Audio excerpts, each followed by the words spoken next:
우리가 신앙생활을 하면서 흔히 경험하게 되는 일 가운데 하나가 뭐냐면, 같은 장소에서 또 같은 시간에 또 같은 설교자에게 같은 말씀을 듣는데, 어떤 사람은 그 설교에 큰 은혜를 받고 어떤 사람은 전혀 은혜를 받지 못하거나 도리어 시험에 드는 일을 우리는 종종 경험하기도 하고 목격하기도 합니다. 오늘 본문에는 우리가 신앙생활을 하면서 흔히 겪는 그 사건이 기록되어 있습니다. 15절부터 41절까지는 제가 나누지 않고 건너뛰었는데요. 이것은 사도 바울이 이 비시디아 안디옥 회당에서 그 회당에 모인 무리들에게 했던 설교의 내용을 기록하고 있습니다.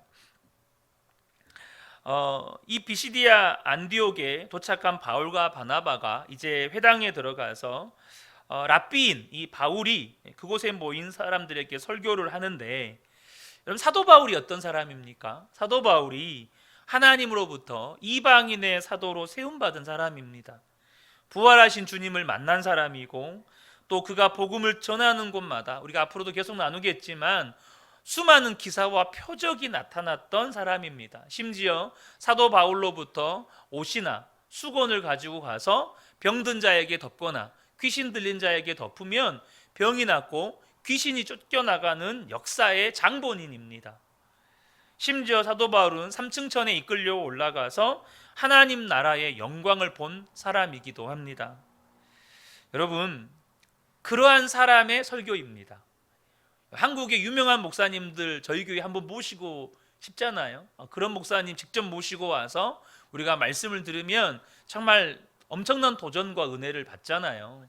당장 우리가 유튜브에서나 뭐 이런 인터넷으로도 얼마든지 영상 설교를 들을 수 있고 또 은혜 받을 수 있지만, 현장에서 듣는 건 그것과도 비교할 수 없는 현장에서 부어주시는 은혜가 있지 않습니까? 여러분, 그런 사도 바울이 설교를 했어요. 근데 의아한 사실은 이 하나님의 종이 증거하는 말씀을 들었을 때 사람들의 반응이 뚜렷하게 두 갈래로 나뉘게 된다는 겁니다. 먼저는 사도 바울이 전한 복음을 받아들이고 은혜 받는 사람들의 무리입니다. 이 무리들은 주로 이방인의 무리입니다. 본문에 그들이 은혜 받았다는 받은 것에 대한 묘사가 곳곳에 등장하는데요. 42절부터 44절을 먼저 보면, 그들이 나갈새 사람들이 청하되 다음 안식일에도 이 말씀을 하라. 무슨 말이죠? 다음 주에도 또 와서 말씀 전해주세요, 이 말입니다. 43절에 회당의 모임이 끝난 후에 유대인과 유대교에 입교한 경건한 사람들이 많이 바울과 바나바를 따르니, 바울과 바나바를 막 따르는 거예요. 궁금한 거 물어보기도 하고, 그 예수님에 대해서 또 물어보기도 하고, 막 바울과 바나바를 따르면서 자기가 은혜 받은 것을 다시 한번 재확인 받기도 하고, 궁금한 거 있으면 물어보기도 하고, 난리도 아닌 거죠. 44절에는 그 다음 안식일에는 온 시민이 거의 다 하나님의 말씀을 듣고자 하여 모이니, 유대인의 회당은 그리 크지 않습니다. 뭐 직접 저도 성지순례를 가보면 그 회당의 크기가 그 회당 저희 큰 곳이 지금 현재 저희 교회 이 예배당 사이즈 크면 이 정도고요. 이거보다 작아요. 정말 큰 곳, 그러니까 대도시나 유대인들이 많이 모여 있는 곳이 보통 이 정도고 그렇게 안 큽니다. 근데 지금 여기에 이 누가의 표현은 그 도시의 거의 대부분의 시민이 바울의 말씀을 들으려고 모였다는 거예요. 48절을 보면 이방인들이 듣고 기뻐하여 하나님의 말씀을 찬송하며 영생을 주기로 작정된 자는 다 믿더라. 놀랍죠? 이들이 은혜 받고 막 하나님을, 이 사람들이 지난주에 예수님 듣고 예수님 복음 듣고 두 번째 주에 말씀 들은 사람, 두 번 들은 사람들이요. 근데 이 사람들이 하나님을 찬양하면서 난리가 났어요. 그리고 52절에도 제자들은 기쁨과 성령이 충만하니라. 그러니까 이 짧은 우리가 읽었던 이 42절부터 52절 사이에 은혜 받은 무리들이 얼만큼 은혜 받았는지를 지금 자세하게 그들의 은혜 받은 상태를 묘사해서 기록을 해주고 있죠. 반면에 또 한 무리는 사도 바울이 전한 복음을 거부하고 도리어 바울과 바나바를 비방하는 무리들로, 이 무리들은 주로 유대인들이 그 주류를 이루는 사람들입니다. 45절에 보면 유대인들이 그 무리를 보고 시기가 가득하여 바울이 말한 것을 반박하고 비방하거늘, 그 마음 가운데 시기심이 가득해서 바울의 말, 바울이 전한 것을 반박하고 비방을 하는 거예요. 저거 하나님 말씀 아니다, 저거 거짓말이다, 저거는 이단, 사이비 이단 종교다, 이렇게 막 비방하고 반박을 하는 거죠. 또 50절에 이에 유대인들이 경건한 귀부인들과 그 신의 유력자들을 선동하여 바울과 바나바를 박해하여 그 지역에서 쫓아내니, 결국에는 그 도시의 귀부인들과 유력자들을 선동해서 바울과 바나바를 이 비시디아 안디옥에서 쫓아내버립니다.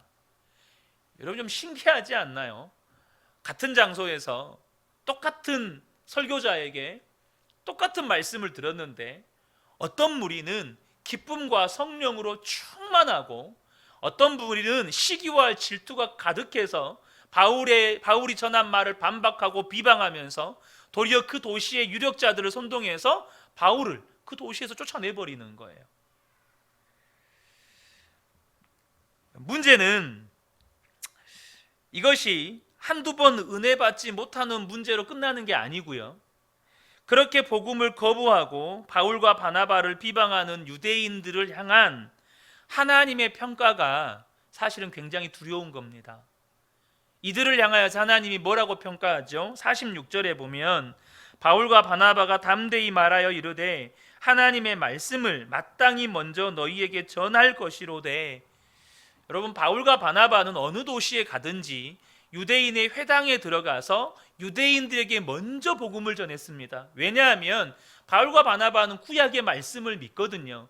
하나님께서 아브라함을 통해서 다시금 믿음의 시작을 하셨고 이들이 하나님의 택함 받은 백성이고 세상 모든 민족이 이들을 통해서 복음이 증거되게 하실 거라고, 그 복음의 이 전초기지로 또 복음의 선봉장으로 유대인들을 택하셨어요. 그건 분명한 사실이에요. 그러니까 사도 바울은 아브라함의 후손들, 혈통적으로 아브라함 후손들이 이 약속의 자녀들이니까 어느 곳에 가든지 유대인들에게 먼저 복음을 전했다고요. 근데 이들은 어떻게 합니까? 너희가 그것을 버리고 영생을 얻기에 합당하지 않는 자로 자처하기로 우리가 이방인에게로 향하노라. 자, 이 유대인들을 향한 하나님의 평가는 뭐냐면 영생을 얻기에 합당하지 않는 자로 스스로 선택했다. 오늘날로 바꾸면 은혜 받기에 합당하지 않는 자로 스스로 선택했다는 거예요. 나는 은혜 안 받아도 괜찮아. 나는 구원받지 않아도 괜찮아. 스스로 그들이 그렇게 구원을 버리고 은혜를 버리고 영원한 멸망에 들어갈 자로 자기들이 스스로 선택했다는 거예요. 여러분, 이거 무서운 말입니다. 스스로가 나는 구원받아도 나는 멸망당해도 괜찮습니다, 나는 지옥 가도 괜찮아요. 지금 그들의 하는 행동들이 구원을 발로 차고 영원한 생명을 발로 차고 영원한 천국을 걷어차는, 지옥을 선택하는 그런 행동이라는 것입니다. 우리가 강단에서 선포된 말씀을 한두 번 은혜 받지 못한다고 해서 본문의 유대인들을 향한 평가와 같이 영생을 얻기에 합당하지 않는 자로 자처한 것은 아닙니다. 절대 그것은 아니에요. 그럼에도 불구하고 은혜 받지 못하는 데는 원인이 있다는 겁니다. 오늘 본문에서 유대인들이 바울과 바나바가 전한 복음을 거부하고 또한 은혜 받지 못할 뿐만 아니라 바울과 바나바를 비방하고 심지어 바울의 전도 여행을 따라다니면서 바울을 핍박하고 죽이려고까지 했던, 거기에까지 이르게 했던 원인, 그 출발점이 오늘 본문에 나와요. 나중에 여러분 잘 아시잖아요. 바울을 죽이기로 결심한 결사대까지 만들어진다니까요. 그 출발점이 바로 오늘 이 본문이에요.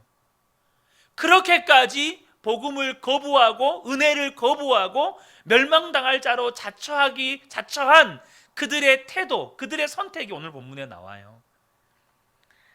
저와 여러분이 하나님의 말씀 앞에 설 때 은혜 받지 못하게 하는 장애물이기도 해요. 그게 오늘 그 부분에 대해서 나눌 건데요, 유대인들이 왜 말씀의 은혜를 받지 못했을까요? 왜 사도 바울이 전한 복음, 그 위대한 사도, 정말 하나님의 살아계심을, 예수 그리스도가 메시아됨을 단지 말로만 증거한 사람이 아니라, 사도 바울이 늘 했던 말이 그거잖아요. 내가 너희의 말이 아니라 너희의 삶에 능력이 있는지 보겠다. 사도 바울은 삶으로 복음이 능력이라는 것을 보여준 사람입니다. 그렇게 수많은 복음이 진리라는 것을 삶으로 보여준 사람을 통해서 증거된 이 말씀이 왜 그들에게는 은혜가 되지 못했을까요? 여러분 기억하셔야 됩니다. 은혜 받지 못하는 건 물론 설교자의 책임이 있습니다. 제가 그 책임을 절대 모면하려고 하는 거 아닙니다. 하나님 앞에 제가 언젠가 제가 우리 성도님들께도 나눴을 겁니다. 저는 말씀을 말씀대로 전하지 못한 것에 대한 하나님의 심판 받을 거예요.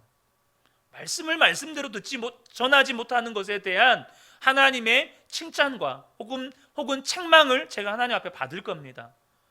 마찬가지로 우리 성도님들은 말씀을 말씀대로 듣지 못한, 말씀을 말씀대로 듣고 말씀대로 반응한 것에 대한 칭찬과 책망을 받게 될 거예요. 이거 아셔야 됩니다. 그런데 우리가 말씀에 은혜 받지 못하도록 만드는 장애물이 있어요. 오늘 이 부분에 대해서 나누려고 합니다.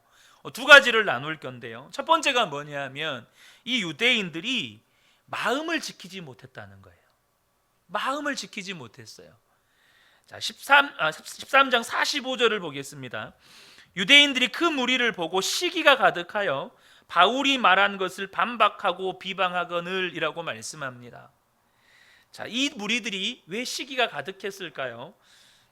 바울이 복음을 전할 때 그 말씀에 은혜 받은 이 회당에 모였던 유대인들, 그리고 유대교에 입교한 경건한 사람들, 이 사람들이 뭐라고 말하죠? 바울의 말씀에 은혜를 받으니까 다음에 와서 또 말씀 전해주세요라고 하는 거예요. 심지어 이 첫째 주에 은혜 받은 사람들이 도시로 나가가지고 소문을 다 냈어요. 그러니까 이제 44절에 보면 그 입소문을 듣고 그 도시의 대부분의 사람들이 다 몰려든 거예요. 이것을 지켜본 유대인들의 마음에 시기와 질투가 가득하기 시작했어요. 그들의 마음을 시기와 질투로부터 지키지 못한 거예요. 유대인들이 언제부터 이 비시디아 안디옥에 정착했는지, 또 언제부터 회당을 세워서 말씀을 나누었는지 그것은 모르지만, 그들도 이곳에 정착한 때부터, 회당을 지은 때부터 그들도 구약의 말씀들을 단지 자기들만 나눈 게 아니고 그곳에 있는 이방인들에게도 이 말씀을 나눈 것 같아요. 그래서 오늘 본문에도 보면 그곳에 있는 귀부인들, 또 유력자들이 이 회당 안에 와 있어요. 그러니까 분명히 그들 가운데는 과거 유대인들이 전한 구약의 말씀을 듣고 유대교로 개종한 사람들도 있을 것이고, 또 개종하지 않았더라도 이 회당에 와서 이 말씀을 듣는 무리들이 있었어요.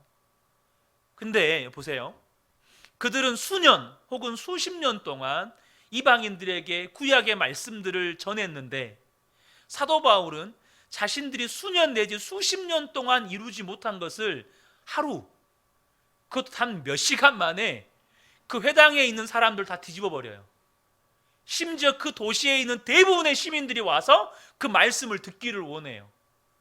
자기들은 수년에 걸쳐서 혹은 수십 년에 걸쳐서 이룬 일을, 아니 그거보다도 완전히 압도해버리는 일을 몇 시간 만에 사도 바울을 통해서 나타난 거예요.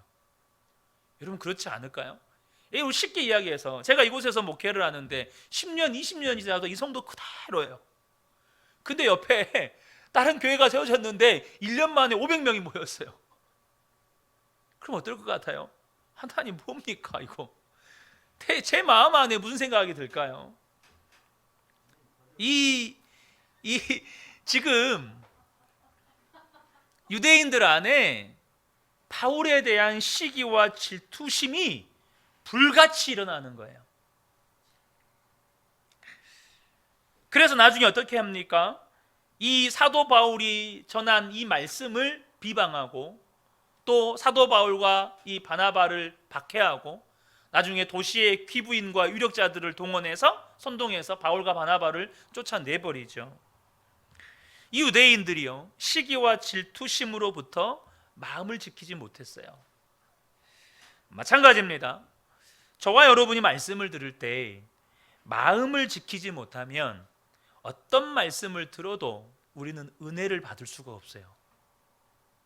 사람마다 그 마음을 공격하는 것은 달라요. 오늘 본문에서는 그러한 상황 가운데에서 유대인들은 시기와 질투에 그 마음이 사로잡혔어요. 시기와 질투가 일어날 수밖에 없는 그 상황 가운데에서 그 마음을 지키지 못했고 그 시기와 질투심에 마음이 사로잡히니까 하나님의 말씀이 증거되어지는데도 들리지가 않아요. 오로지 어떻게 하면 저 바울 쫓아내버리지? 어떻게 하면 죽여버리지? 이 마음만 그들 안에 가득해 있는 거예요. 저와 여러분이 이 땅을 살아가면서 수없이 많은 마음의 공격을 받습니다. 마음의 공격을 받아요. 갈라디아서 5장 19절에서 21절을 보면 육체의 일은 이러하니 하면서 그 육체의 일들을 소개합니다. 19절부터 육체의 일은 분명하니 곧 음행과 더러운 것과 호색과 우상 숭배와 주술과 원수 맺는 것과 분쟁과 시기와 분냄과 당짓는 것과 분열함과 이단과 투기와 술 취함과 방탕함과 또 그와 같은 것들이라. 전에 너희에게 경계한 것 같이 경계하노니 이런 일을 하는 자들은 하나님의 나라를 유업으로 받지 못할 것이요. 여러분, 하나님의 나라가 어디에서부터 먼저 이루어집니까? 우리의 마음에서부터 이루어지는 것입니다. 근데 우리의 마음이, 저와 여러분의 마음이 음행한 것, 음행에 마음을 빼앗겨 버려요. 더러운 것에 마음을 빼앗겨 버려요. 호색에 마음을 빼앗겨 버립니다. 우상숭배, 주술, 이곳에 우상숭배, 주술 이런 것에 직접적으로 연관되시는 분은 안 계시리라고 믿지만, 여러분, 우상이라고 하는 게 꼭 신주단지 모셔놔야 우상입니까? 내 마음에 주님보다 더 사랑하는 것이 있으면 그게 우상입니다. 원수 맺는 것, 누군가를 너무너무 미워하고 증오하는 마음, 분쟁, 시기, 분냄, 화가 나서 견딜 수가 없어요. 당짓는 것, 네 편 내 편 나누고 분열하고 이단하고 이단의 거짓 가르침들이 마음속에 자리 잡고 있으면, 투기와 술 취함과 방탕함, 어떤 사람들의 마음 안에는 상처와 쓴뿌리가, 또 어떤 사람의 마음 안에는 정말 허탄한 생각들, 정말 공상들, 예배 시간에 자리에 앉아 있지만 허탄한 생각들이 머리를 가득 채우고 있어요. 로또 당첨 안 되나? 이번 주 로또 번호가 몇 번이었지? 헛된 공상들이 마음을 가득 채우고 있을 때 어떤 설교자가 이곳에서 말씀을 선포하더라도 여러분, 은혜가 임하지 않아요. 어떤 말씀을 그 앞에서 듣고 있어도 그 마음에 은혜가 임하지 않습니다. 여러분, 그것이 무엇이든가 저와 여러분의 마음을 사로잡는 것, 저와 여러분의 마음에 침투해 들어오는 것이 무엇이든지 간에 우리의 마음을 예수 그리스도가 아닌 다른 것에 내어줄 때, 여러분, 우리는 말씀 앞에 서도 말씀이 우리에게 주는 은혜를, 말씀이 우리에게 말씀과 함께 임하는 기쁨과 성령의 충만함을 경험할 수가 없어요. 여러분 잘 아시죠? 이스라엘 백성들이 출애굽을 했어요. 광야로 나왔어요. 그곳에 나오기까지 이스라엘 백성들이 얼마나 많은 기적들을 경험했습니까? 얼마나 많은 하나님의 역사를 경험했나요? 근데 이 이스라엘 백성들의 마음을 채우고 있었던 게 뭐죠? 애굽 땅, 애굽의 풍족함, 애굽에서 먹었던 풍족한 음식들, 애굽에서 먹었던 고기들, 그들 마음 안에 애굽 땅으로 가득 차 있는 거예요. 그러니까 하나님께서 모세를 통해서 그 크고 놀라운 구원을 베풀어도 그들이 은혜 받지 못해요. 신명기 5장에 나오죠. 하나님이 이스라엘 백성들 지도자들 다 초청하셨지만 그들은 하나님 앞에 나아가는 걸 거부했어요. 오히려 하나님 앞에 나아가는 걸 거부했어요. 모세, 당신이 하나님 앞에 가셔가지고 말씀 듣고 우리에게 전달해 주면 우리는 순종하겠습니다. 우리가 하나님 앞에 나아가서 우리가 다 죽을 이유가 뭐가 있습니까? 여러분, 그것은 그럴싸한 말로 포장한 것이고 그들 마음 안에 애굽 땅이 있는 거예요. 그래서 성경이요, 저와 여러분에게 무엇보다도 마음을 지키라고 말씀하세요. 잠언 4장 20절에서 23절 보면, 내 아들아, 내 말에 주의하며 내가 말하는 것에 내 귀를 기울이라. 그것을 내 눈에서 떠나게 하지 말며 내 마음 속에 지키라. 그것을 얻는 자에게 생명이 되며 그의 온 육체에 건강이 됨이니라. 모든 지킬 만한 것 중에 더욱 네 마음을 지키라. 생명의 근원이 이에서 남이니라. 여러분, 저와 여러분의 눈과 우리의 마음이 말씀에 있으셔야 돼요. 지금 내 아들아, 내 말에 주의하며 내가 말하는 것에 귀를 기울이라 하면서 네 눈을 말씀에서 떠나게 하지 말고 네 마음에서 말씀을 떠나게 하지 말아라. 그러면서 무릇 지킬 만한 것 중에서 네 마음을 지켜라라고 말하는 거예요. 사랑하는 성도 여러분, 저와 여러분이 이 밤에 정직하게 하나님 앞에서 우리의 마음을 점검해 보시고 돌아보시기를 축복합니다. 지금 내가 은혜 받지 못하고 있다면, 내가 은혜 받지 못하도록 내 마음을 지금 공격하고 내 마음의 침투에 들어와 있는 게 뭔가? 유대인들은 시기와 질투심에 그 마음이 사로잡혀서 여러분, 하나님의 말씀을 들어도 오히려 여러분, 어떻게 하면 바울 죽이지 이 생각만 하고 있었어요.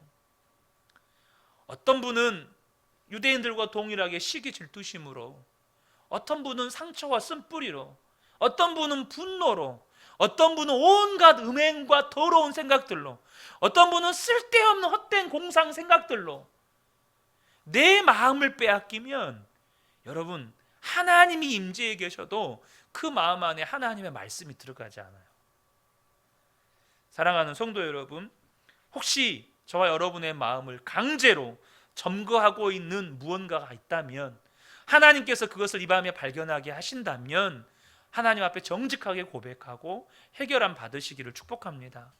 그래야 하나님께서 여러분에게, 저와 여러분에게 부어주고자 하는 그 은혜가 온전히 임하는 겁니다. 온전히 임하는 거예요. 여러분, 인간관계할 때 정말 힘든 것 중에 하나가 뭐냐면, 내가 누군가에게 호의로 베푸는 것을 상대방은 호의로 받아들이지 않고 오히려 그것이 곡해해서 혹은 오해해서 받아들이는 경우 여러분 종종 있으시죠. 하나님이 그걸 매일 경험하신다니까요. 저와 여러분에게, 저와 여러분을 살리는, 저와 여러분을 영생을 얻게 하는, 하늘에 속한 기쁨으로 충만케 만들어주시는 그 은혜를 부어주시는데 성도들 안에 그 은혜가 온전히 들어가지를 않아요. 심지어는 하나님을 오해해요. 하나님 어떻게 그러세요? 이제 그 말씀은 좀 그만 좀 하시죠. 맨날 똑같은 말씀 좀 그만 좀 하시고 좀 딴 말씀 좀 주시죠. 여러분, 하나님이 매번 저와 여러분의 삶에서 이런 일들을 겪으세요. 저는 우리 모든 성도님들에게 간절히 바라는 소원이 있다면, 여러분, 부모가, 저는 부모는 아니지만 부모가 자식이, 부모가 해준 음식 맛있게 먹고 건강한 거, 여러분 그게 부모의 최고의 기쁨 중 하나 아니겠습니까? 하나님이 저와 여러분에게 베푸신 은혜가 저와 여러분의 삶을 강건하게 하고, 저와 여러분의 삶을 회복하게 하고, 저와 여러분의 삶에 정말 하늘의 기쁨과 소망으로 가득하게 만들어주시는 그 은혜가 이 말씀 안에 있습니다. 말씀 안에 있어요. 근데 너무 많은 성도들이요, 마음을 빼앗겨 버려요. 예배 드리면서도 마음은 지금 딴 데가 있어요. 이미 마음을 이 육체에 속한 것들이 강제로 막 점거하고 있어요. 그러니까 은혜가 온전히 임하지를 못하는 거예요. 이 밤에 우리가 그 마음을 주님 앞에 점검받는 복된 우리 성도님들 되시길 바랍니다. 두 번째는 뭐냐면 이들이 은혜 받지 못했던 이유가 현실의 평화에 안주하려고 했기 때문이에요. 현실의 평화. 유대인들이 이 바울과 바나바를 도시에서 핍박하고 도시에서 쫓아낼 때 그들은 이 비시디아 안디옥이라고 하는 도시에 경건한 부인들과 유력자들을 선동합니다. 자, 50절을 보면 이에 유대인들이 경건한 귀부인들과 그 시내의 유력자들을 선동하여 바울과 바나바를 박해하여 그 지역에서 쫓아내니, 이 경건한 귀부인들은 유대교로 개종하지는 않았지만 회당 예배에 참석해서 이렇게 그 말씀을 듣는 이방 여인들로 사회적인 지위가 굉장히 높은 귀족들, 굉장히 영향력 있는 귀족들로 짐작이 됩니다. 또 유력자들은 뭐냐면 이 경건한 부인들의 남편일 수 있고, 또 한 부류는 고위 관료이거나 로마에 의해 임명된 집정관, 이런 고위 관료들로 추정이 됩니다.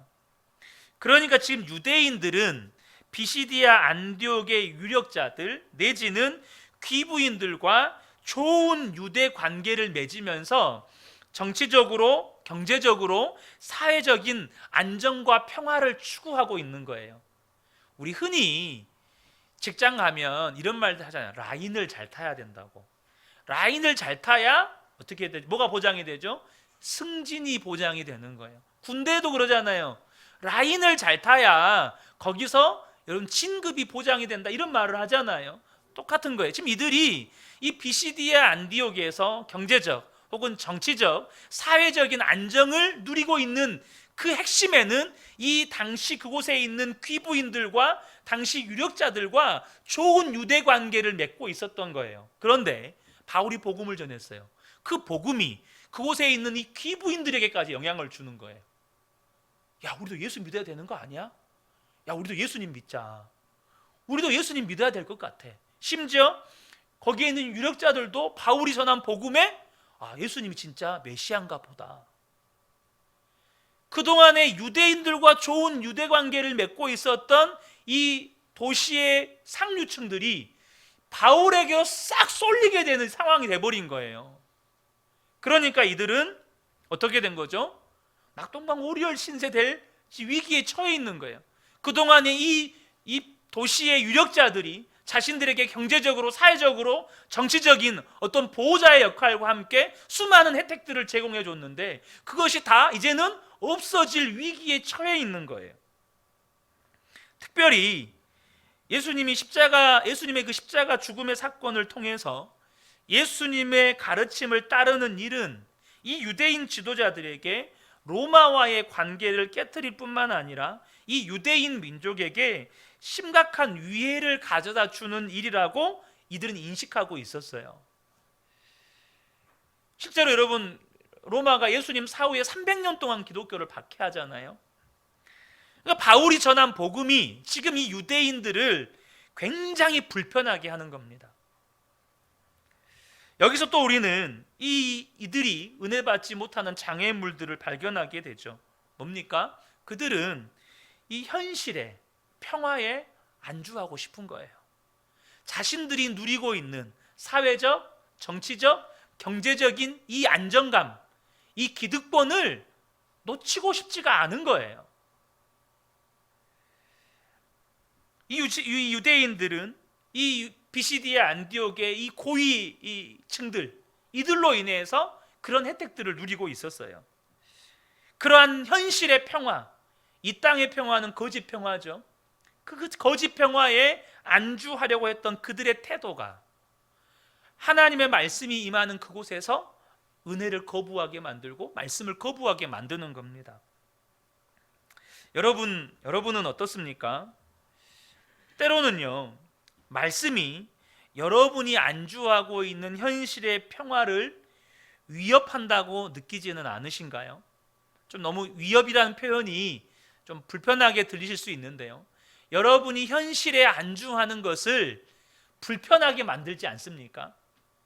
사실 복음은 그렇습니다. 복음은요, 우리가 이 땅에서 안주하는 것을 불편하게 만듭니다. 여러분, 복음이요, 항상 우리에게 평화와 기쁨과 여러분 안식만을 가져다 주는 것이 아니라는 사실을 아셔야 돼요. 때로 복음은 우리를 매우 불편하게 만듭니다. 마태복음 10장 34절에서 38절을 보겠습니다. 내가 세상에 화평을 주러 온 줄로 생각하지 말라. 화평이 아니요 검을 주러 왔노라.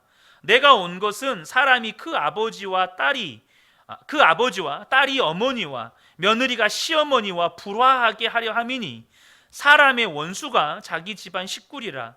아버지나 어머니를 나보다 더 사랑하는 자는 내게 합당하지 아니하고 아들이나 딸을 나보다 더 사랑하는 자도 내게 합당하지 아니하며 또 자기 십자가를 지고 나를 따르지 않는 자도 내게 합당하지 아니하니라. 여러분, 복음은 이런 겁니다. 복음은 진리예요. 진리는 거짓과 결코 동거할 수 없습니다. 여러분, 빛은 어둠과 결코 동거할 수 없어요. 여러분, 우리가 이 땅에서 무언가 타협하여서 누리는 평화는 다 거짓 평화입니다. 우리가 이 땅에서 나의 하나님의 말씀을 혹은 하나님께서 우리에게 주신 이 복음의 진리를 무언가 타협함으로 누리는 평화는 다 거짓 평화예요. 그런데 복음은 우리에게 임할 때 그 거짓들을 다 들추어냅니다. 예수를 믿지만 가족들과의 평화를 위해서 적당하게 타협합니다. 예수를 믿지만 편안한 직장 생활을 위해서 적당하게 타협해요. 술도 한잔하고 또 접대할 때 따라가서 같이 분위기도 맞춰주고 아가씨도 옆에 앉히고 같이 노래도 불러주고, 예수를 믿지만 직장에서 승진을 위해서 혹은 사회에서 인간관계를 위해서 적당히 신앙을 타협합니다. 그런데요, 복음은 그것을 불편하게 만듭니다. 복음은 그것이 아니라고 말하는 거예요. 거짓 평화에 놀아나지 말라고 우리에게 말씀합니다. 진리는 성도들이 혹 세상과 타협해서 거짓 평화를 누리고 있을 때 우리를 불편하게 한다는 거예요. 여러분, 복음을 따르려면 십자가를 져야 합니다. 다른 말로 이야기하면 대가 지불을 해야 된다는 거예요.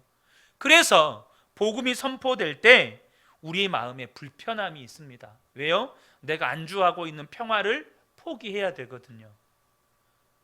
나를 안전하게 만들어주는, 나를 좀 평안하게 만들어주는, 나를 좀 평안이 아니고 편안하게 만들어주는 그거를 이젠 다 치워야 돼요. 치워야 됩니다.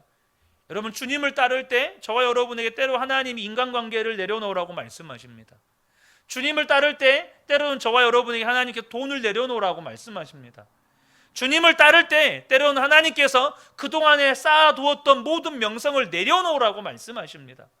주님을 따라갈 때 저와 여러분에게 하나님은 저와 여러분이 믿고 의지하는 그것을 하나님이 정확하게 보시거든요. 우리가 하나님만을 의지해야 되는데, 하나님만을 바라봐야 되는데 하나님은 절대 안 속습니다. 저와 여러분 안에 그래도 이건 있어야 돼. 그래도 내가 인생 살아갈 때 이건 있어야 돼. 내가 이건 가지고 있어야 돼. 하나님이 정확하고 날카롭게 말씀하십니다. 그것이 저와 여러분을 불편하게 해요. 근데 성도들이 은혜 받지 못하는 이유는 그것을 여전히 붙잡고 거기에 안주하고 있는 거예요.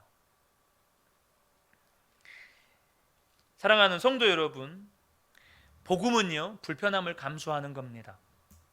하나님께서 모세를 부르실 때 모세는 40년 동안 생활했던 그 편안했던 그 40년 목동 생활을 청산해야 했습니다. 주님이 베드로를 부르실 때 베드로는 30년 어부 생활을 청산해야 했어요. 주님이 엘리사를 부르실 때 엘리사는 자기가 12겨리소, 그러니까 24마리로 밭을 갈아야만 가를 수 있는 그 넓은 대농장 지주였는데 그걸 포기해야만 했습니다. 여러분, 주님을 따를 때 느헤미야는 목숨을 걸고 왕에게 자기 백성들이 살고 있는 우리 유대 민족들이 살고 있는 예루살렘 성벽을 재건하도록 도와주십시오. 허락해 주십시오. 목숨을 걸고 이야기해야 했습니다. 다니엘은 주님을 따를 때 사자굴에 들어가야 했어요. 사랑하는 성도 여러분, 원래 복음은 우리의 삶에 하나님이 아닌 다른 것을 의지하면서 우리가 거기에 안주하려고 할 때 그것을 반드시 내려놓게 만드십니다. 저와 여러분이 이 거짓 평화를 버리지 않을 때 우리는 결코 복음이 주는 은혜, 복음이 주는 기쁨과 성령의 충만함을 경험할 수가 없어요. 여러분, 우리가 아멘 한다고 해서 다 아멘이 아니잖아요. 한국 교회가 이게 좋은 거라고 표현해야 될지 안 좋은 거라고 표현해야 될지 잘 모르겠는데요, 아멘들 너무 잘하세요. 아멘들 너무 잘하셔. 왜냐하면 우리는 이 타이밍에 아멘 해야 된다는 것이 다 학습돼 있어요. 이 타이밍에는 아멘. 여러분 그러지 않아요. 특별히 목사님이 믿습니까? 하면 무조건 아멘 해야 되고, 할렐루야 하면 무조건 아멘 해야 되고, 목사님이 조금 강조한다 싶으면 또 아멘 해야 되고. 여러분 그렇게 아멘 안 하셔도 됩니다. 근데요, 정말로 진리의 말씀 앞에 우리가 아멘으로 나아가셔야 돼요. 그렇게 우리가 교과서적인 답으로 아멘은 안 하셔도 되지만, 우리가 진리의 말씀 앞에서는 마음속에서 터져나오는 아멘이 있으셔야 돼요. 그래서 하나님께서 그게 우리로 하여금 말씀이 주는 은혜를 누리지 못하게 만드는 거니까, 우리가 여전히 하나님이 아닌 다른 것에 의지하면서 안주하고 있을 때 진짜 말씀이 주는 생명을, 말씀이 주는 구원을, 말씀이 주는 회복을 못 누리는 거예요. 결론적으로 말씀을 드리겠습니다. 어떻게 마음을 지킬 수 있습니까? 어떻게 진리가 주는 이 불편함을 감수할 수 있나요? 여러분, 마음은 내가 지키는 게 아니고요, 지켜지는 겁니다. 이거 하셔야 돼요. 마음은 지키는 게 아니라 지켜지는 겁니다. 내 마음에 주인이 분명하면 마음이 지켜집니다. 마음의 보좌에 주님이 왕으로 계시면 마음은 지켜지는 거예요. 주님이 왕인데 누가 내 마음을 침범합니까? 야고보서 요한 1서에 말씀하잖아요. 하나님께로 난 자가 지키심에 악한 자가 만지지도 못하느니라. 예수님이 내 마음에 왕이 분명하면, 예수님은 우리의 마음의 보좌에 계셔야 하잖아요. 예수님이 내 마음에 왕이 분명하면 악한 자가 만지지도 못하는 거예요. 어떻게 내 마음을 강제 점거하려는 시기, 질투, 음행, 분노, 더러운 생각들이 내 마음에 들어올 수 있겠어요? 예수님이 마음의 보좌에 왕으로 계시는데. 여러분, 이사야가 하나님의 영광을 보았을 때 그는 그 마음에 어떠한 죄도 용납할 수가 없었어요. 주님의 영광을 바라보니까 그 마음에 죄가 용납이 안 되는 거예요. 그 전에는요, 그냥 용납하고 살았어요. 그냥 자기가 욕을 하든 남을 미워하는 말을 하든 저주하는 말을 하든 별로 신경 안 썼어요. 근데 하나님의 영광이 보여버리니까 죄가 허용이 안 되는 거예요. 이게 마음이 지켜지는 겁니다. 우리가 주님을 바라보는 믿음의 눈이 뜨여야 한다는 것이 이겁니다. 내 마음에 주님이 왕으로 계시면 마음이 지켜져요. 어떻게 진리가 주는 불편함을 감수합니까? 나는 이것이 있어야 살 것 같은데, 이것이 있어야 내 삶의 안전이 보장될 것 같은데, 어떻게 그런 복음을 따를 때 주님이 그거 포기하라고 말씀하시는데, 그거 내려놓으라고 말씀하시는데 어떻게 그 불편함이 감수가 되죠? 어떻게 대가 지불이 되죠? 여러분, 그 불편함보다 위대한 것을 보면 감수가 되는 거예요. 그 불편함보다 위대한 하나님 나라의 영광을 보면 그게 자연스럽게 내려놔지는 겁니다. 내려놓으려고 노력하는 게 아니라 하나님 나라의 영광을 보면 자연스럽게 내려놔지는 거예요. 밭에 감추인 보화를 발견한 농부처럼 자기 전 재산을 파는 게 기뻐요. 아까운 게 아니라 막 기뻐요. 값비싼 진주를 발견한 상인이 그 진주를 사기 위해서 자기 전 재산을 팔 때 그게 기뻐요. 왜 그렇죠? 이 진주가 자기 전 재산하고 비교도 안 될 만큼 값진 거를 알기 때문이에요. 우리가요, 돈에는 이렇게 눈이 밝은데 하나님 나라에는 이렇게 눈이 안 밝아요. 하나님 나라의 영광에 대해서는 이 눈을 못 떠요. 여러분, 저와 여러분이, 우리가 얼마 전에도 나눈 말씀이지만 죽음 이후를 만약에 봐버린다, 여러분 아마 지금 이 순간부터 여러분의 삶은 180도 달라질걸요. 죽음 이후를 봐버렸다, 달라지는 겁니다. 사랑하는 성도 여러분, 이 밤에 저와 여러분에게 다시 한번 주님을 바라보는 눈이 열리고 하나님 나라의 영광을 바라보는 눈이 열리게 되기를 주님의 이름으로 축복합니다. 그게 너무 귀하니까 여러분, 내 마음에 죄가 용납이 안 돼요. 그게 눈에 너무 환히 보이니까 내가 예수 믿는 것 때문에 감수하게 되는 불편이 아니에요. 분명히 이야기하잖아요. 전 재산을 팔 때 기쁨으로 팔았대요. 주님을 위해서 드리는 나의 시간, 주님을 위해서 드리는 나의 물질, 주님을 위해서 드리는 나의 헌신이 진짜 기쁨이 되는 거예요.